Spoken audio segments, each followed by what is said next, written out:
Okay, welcome to the video notes for lesson 7.7, increasing and decreasing intervals. This begins on page 36 from your notes packet in your binder. And let's go ahead and get started. So, the target for this lesson, I can describe the functional relationship between two quantities in a graph. So the key to this is we're looking at our graphs, and we're basically describing what we see. Alright, so we have an example below. It says the graph represents the height of a hot air balloon on Sunday afternoon. Tell what the X and Y axis represent. So they are not labeled, so we need to talk about what they represent. Alright, now, the y-axis is usually something that will depend on whatever the x-axis is. So in this case, and in many cases, the x-axis is always something, it's independent, and it's usually something that is always going to keep moving on its own. For example, with this, I believe it makes sense that the x-axis is time.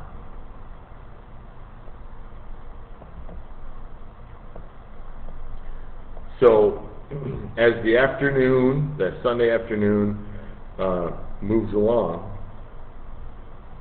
then something else changes throughout the afternoon.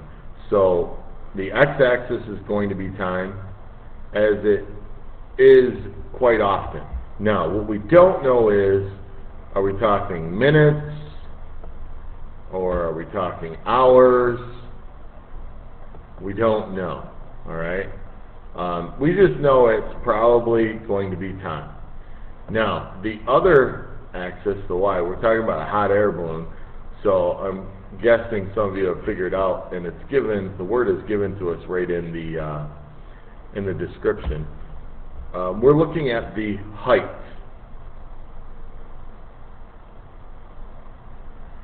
So the height is going to change as the afternoon goes along.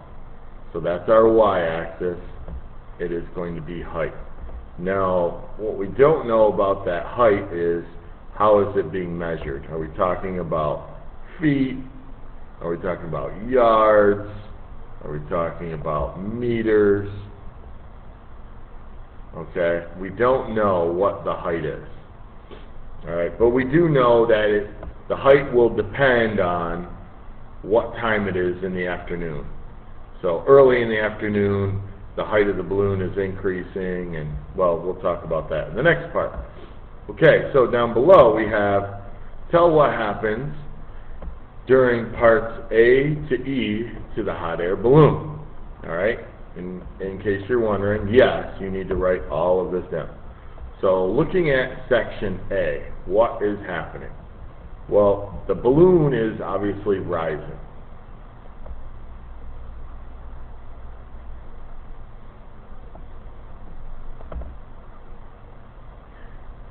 What's happening in the graph is the height and the time are increasing. The height and the time are increasing.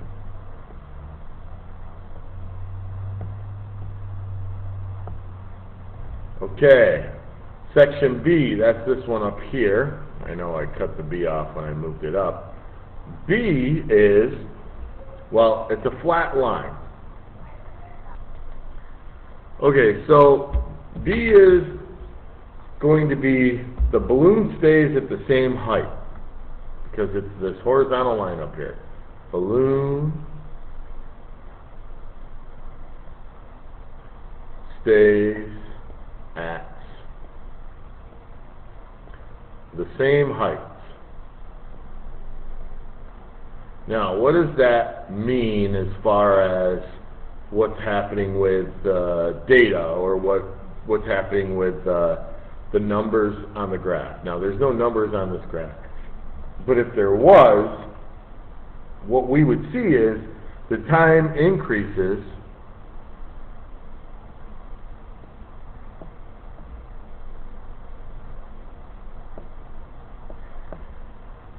as the height stays the same.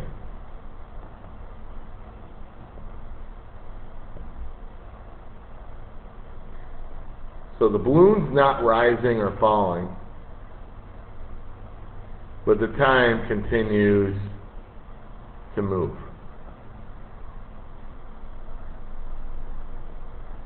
So that's what's happening at B. At C, this is where the balloon starts to descend or come down.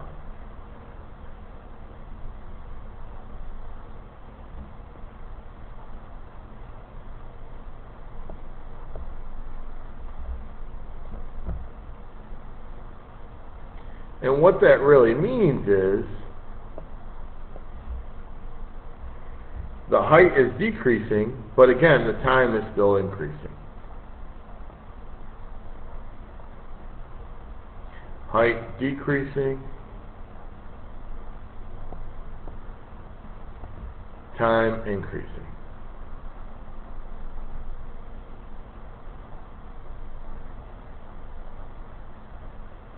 Okay, and then when we look at section D, that's right here. D is basically same as section B.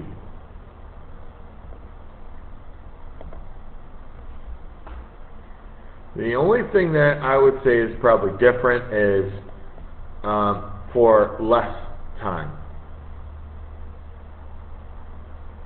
But for less time.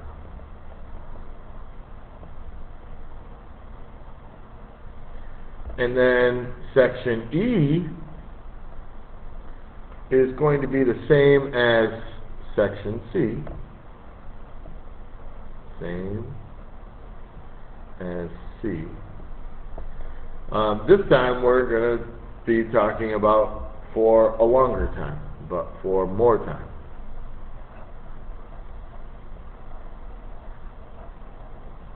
Alright, so that's how we describe what is happening in the graph. We talk about what's changing and what's staying the same. Is it increasing? Is it decreasing? How do you know? If there were numbers on the graph, we would actually talk about the specific intervals between this time and that time, or between this height and that height. And also, I want you to notice, so I'm going to erase this here and bring this back up. If you look at these lines here, these are nice straight diagonals.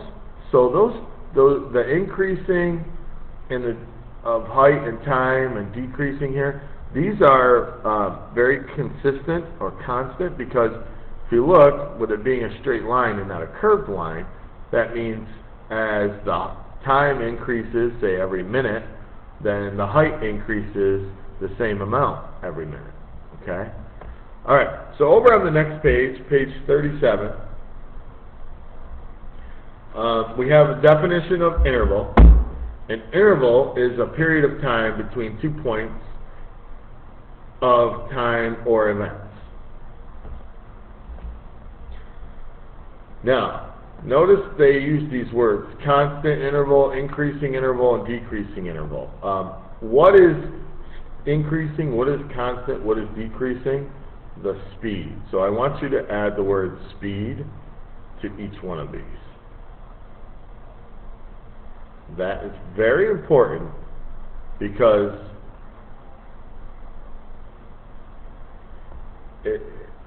at this interval, for interval B, we say constant interval. What's remaining constant? The time is not. The time is increasing, but the speed is staying the same. Okay, so we're just talking about the speed. Okay. So let's make a little note of that over here.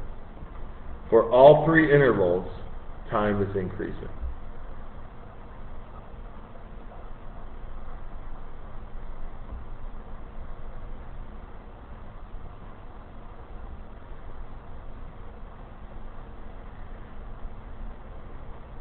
Okay. So now we have some questions down below, and we're going to take a look at them, and then we'll be done with this video. Alright, so our examples. The graph shows the speed of a commuter boat as it makes an evening trip. Okay, so let's take a look at the questions that it has below. How many constant intervals are defined in the graph? I would like to, again, add the word speed in there. How many constant speed intervals are defined in the graph? What we're looking for is everywhere that it is a flat horizontal spot. So I see one here, I see one here, here, here, and here. Now these two stars that are down below, not a lot of people would notice those. I think the three that are up here are easier to notice, but the two down below, people just think the graph stops there, but it doesn't. It's moving along. It's just that the speed is 0. Time is still continuing. So when we look at that, we count, we have 5 constant speed intervals. How are the constant intervals alike? What is the same about them? And the same is the speed is not changing at any of the intervals. The speed is not changing at any of these intervals.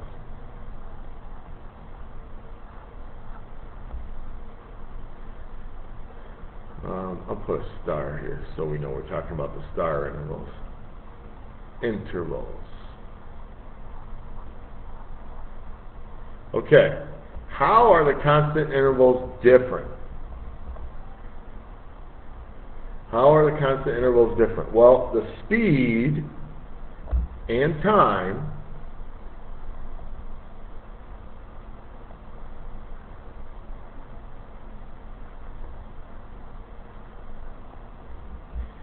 at A, B, and C.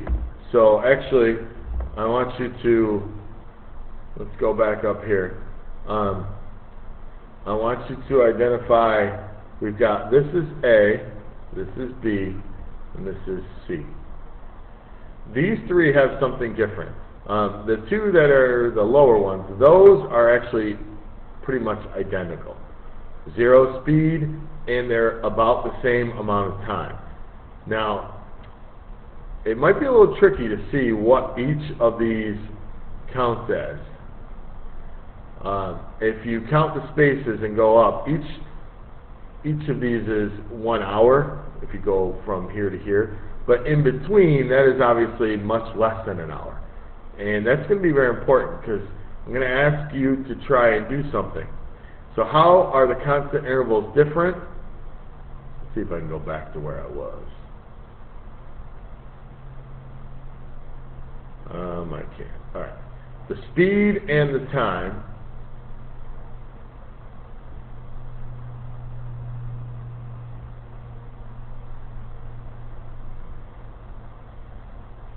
at A, B, and C.